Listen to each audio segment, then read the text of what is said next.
Bonjour à toutes et à tous, j'espère que vous allez bien. On se retrouve aujourd'hui pour la vidéo récapitulative du nécessaire de réfection pour les boîtes automatiques 8G45 de chez Aisin. D'abord, nous retrouvons le bloc hydraulique.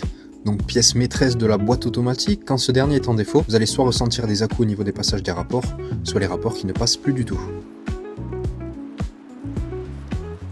Alors ensuite, nous retrouvons les kits disques de friction. Quand ces derniers sont hors d'usage, généralement le diagnostic est sans appel, vous allez avoir les rapports qui patinent.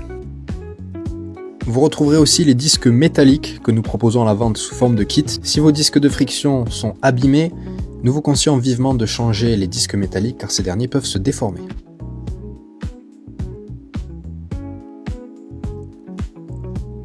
Nous vous proposons aussi à la vente le tambour C3, C4 avec ou sans garniture, ainsi que le tambour C1. Pour ceux qui seraient un peu dubitatifs à l'idée de remplacer les tambours lors d'une réfection d'une 8G45, je vous mets à l'écran deux tambours qu'on a retrouvés donc dans des boîtes qu'on a refaites à l'atelier. Et comme vous pouvez constater, les tambours sont complètement rongés de l'intérieur.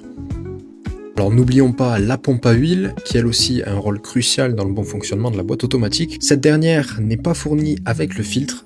Cependant, vous pouvez le retrouver dans la pochette de joint. Et si vous le voulez au détail, nous pouvons aussi vous le fournir au détail. Concernant la pochette de joint, je pense sincèrement qu'on ne peut pas faire plus complète que ces dernières.